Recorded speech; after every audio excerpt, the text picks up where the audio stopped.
Bismillahirrahmanirrahim. Assalamualaikum warahmatullahi wabarakatuh.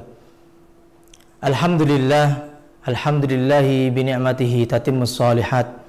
Alhamdulillahilladzi arsala rasulahu bil huda wa dinil haqq liyudhhirahu 'alad dini kulli walau karihal musyrikun walau karihal munafiqun. Asyhadu an la ilaha illallah wahdahu la syarikalah wa asyhadu anna Muhammadan 'abduhu wa rasuluh la nabiyya wa la rasula ba'dah. Pertama, marilah kita panjatkan puji syukur kita kehadirat Allah Subhanahu wa taala atas limpahan rahmatnya, nikmatnya yang begitu besar sehingga kita masih bisa melaksanakan puasa di bulan Ramadan ini. Salawat salam selalu tercurahkan kepada junjungan kita Nabi besar Muhammad sallallahu alaihi wasallam yang atas pengorbanannya kita bisa menikmati betapa indahnya Islam, betapa nikmatnya beribadah, dan betapa nikmatnya ukhuwah Islamiyah di sekitar kita. Hadirin yang dirahmati oleh Allah, kita patut bersyukur kepada Allah Subhanahu wa taala. Hari ini kita sudah masuk di 10 akhir di bulan Ramadan. Bulan yang mana di dalamnya ada Lailatul Qadar. Kita patut bersyukur akan hal itu. Kita masih bisa merasakan di detik-detik terakhir bulan Ramadan ini. Maka apa yang harus kita lakukan? Mari sama-sama usikum wa iyaya nafsi bitaqallah. Mari kita tingkatkan kualitas ibadah kita kepada Allah Subhanahu wa taala. Kita harus yakin setiap amalan-amalan yang kita kerjakan, setiap amalan baik yang kita kerjakan akan mendapat pahala dari Allah Subhanahu wa taala. Hadirin yang dirahmati oleh Allah, pada kesempatan kali ini izinkan kami menyampaikan sedikit atau beberapa hal yang membuat kita semakin istiqomah dalam melaksanakan ibadah puasa di bulan Ramadan ini. Izinkan kami menyampaikan tentang bagaimana kesabaran di bulan Ramadan ini. Kalaulah kita melihat sejarah bagaimana dulu para Rasulullah, Rasul yang diutus oleh Allah, dengan kesabarannya, dengan ketabahannya, dengan keuletannya berdakwah, menyampaikan risalah, sehingga sampai sekarang kita bisa rasakan umat Islam berkembang dengan pesat.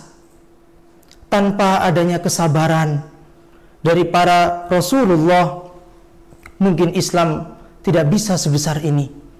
Agama Islam tidak akan tersebar sebesar ini tanpa adanya kesabaran, keuletan, serta ketabahan dari para Rasul-Rasul Allah. Hadirin yang dirahmati oleh Allah, pada kesempatan kali ini kami ingin menyampaikan beberapa macam sabar.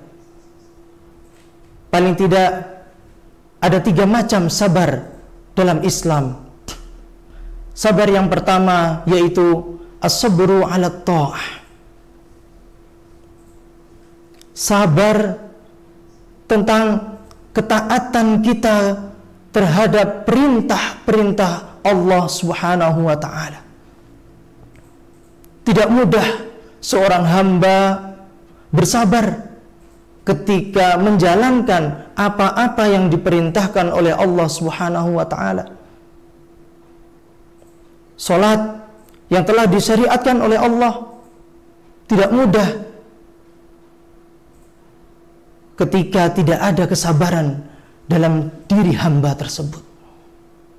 Puasa yang sekarang ini kita lakukan tidak mudah ketika puasa tersebut tidak dibarengi dengan kesabaran.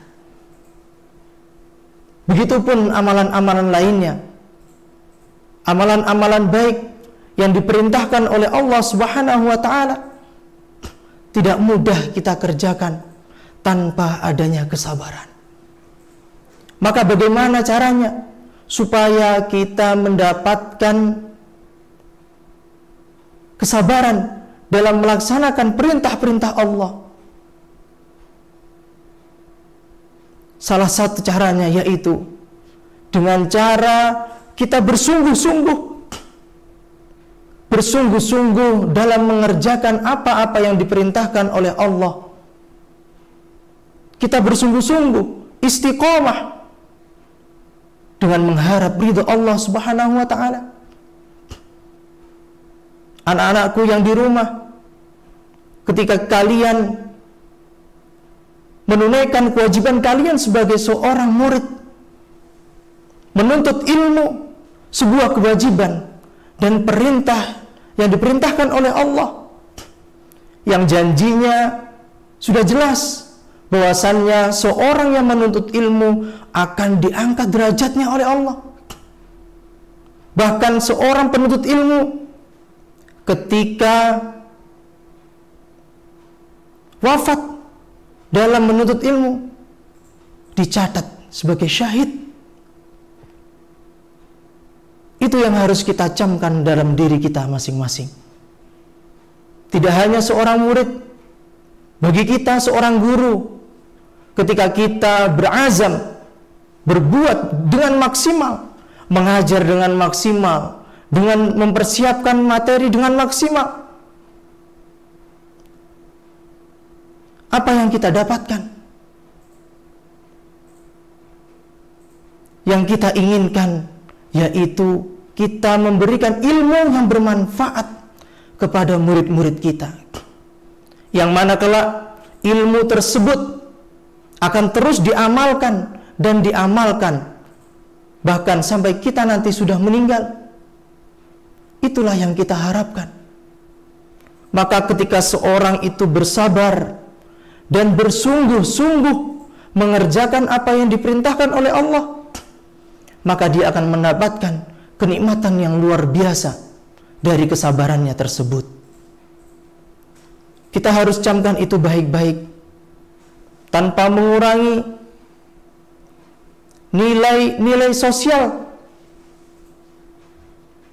Maka yang harus kita perhitungkan adalah ketika kita bersabar melakukan apa yang diperintahkan oleh Allah, yang kita angan-angankan yaitu pahala dari Allah Subhanahu wa ta'ala. Tidak lain, materi hanya seberapa, tapi ketika kita mendapatkan pahala yang besar dari Allah, bahkan pahala tersebut tidak terputus sampai kita meninggal nanti, itu sebuah kebahagiaan yang tiada batas. Hadirin yang dirahmati oleh Allah Subhanahu wa ta'ala, sabar yang kedua yaitu as-sabru fil ibti'adi 'anil ma'asi. Sabar dalam menjauhi maksiat-maksiat yang dilarang oleh Allah dan Rasulnya. Tidak mudah ketika maksiat ada di depan mata, ketika kita tergiur oleh nikmatnya kemaksiatan tersebut. Tidak mudah bagi seorang muslim, bagi seorang mukmin untuk menghindari kenikmatan tersebut. Karena bisa jadi maksiat-maksiat yang telah dilarang oleh Allah itu berupa kenikmatan-kenikmatan. Nikmat, akan tetapi nikmat tersebut adalah nikmat duniawi, bukan nikmat ukhrawi. Ketika seorang berzina, mungkin dia mendapatkan kenikmatan di dunia. Ketika orang mencuri, mungkin dia mendapatkan kenikmatan di dunia. Ketika seorang melakukan korupsi, mungkin dia mendapatkan kenikmatan di dunia yang tiada batas. Namun perlu kita ingat, kenikmatan di dunia hanyalah sementara. Hidup akhirat, wa anal akhiratu khairun laka minal ula. Kehidupan di akhirat itu lebih baik daripada kehidupan di dunia. Menahan diri, menahan diri dari berbuat maksiat, baik itu qaulan au fi'lan, baik itu secara perkataan ataupun perbuatan. An-nafsu katifli, nafsu itu bagaikan anak kecil yang sedang menyusui. Maka seorang anak kecil itu ketika menyusui ibunya dan tidak disapih, maka mungkin lebih dari 2 tahun anak tersebut masih menyusui ibunya. Akan tetapi apabila disapih, disetop ketika itu, maka bisa berhenti. Begitu juga dengan maksiat. Maksiat rasanya adalah kenikmatan, dan hampir semua larangan Allah itu mungkin kenikmatan bagi kita. Khamar, berjudi, dan semua hampir rata-rata maksiat itu berupa kenikmatan, berupa nikmat yang mana sifatnya adalah nikmat duniawi yang hanya sementara saja.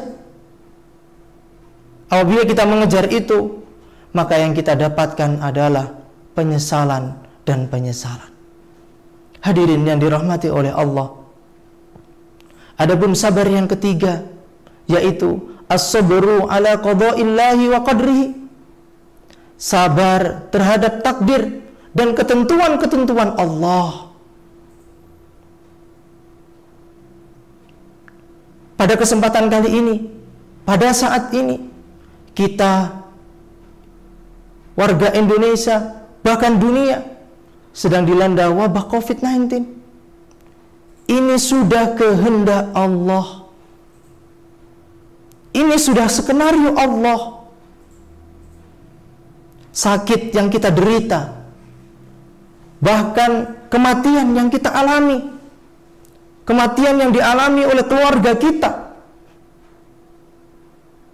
itu sudah ketentuan Allah dan sudah dicatat oleh Allah. Maka kita sebagai orang mukmin, kita wajib mengimani hal tersebut, di antaranya dengan cara bersabar. Bersabar terhadap takdir-takdir yang telah ditentukan oleh Allah kepada kita, dengan cara berhusnuzan kepada Allah. Kita harus berprasangka buruk, karena belum tentu setiap musibah yang kita alami itu adalah murka dari Allah. Karena siapa tahu musibah yang kita alami itu adalah peringatan dari Allah, bahkan itu adalah nikmat dari Allah yang diberikan kepada kita. Atau bisa jadi itu nikmat bagi saudara-saudara kita yang bisa diambil pelajaran. Maka kita harus bersabar dan terus bersabar. Anak-anakku yang ada di rumah, para asatid dan ustazat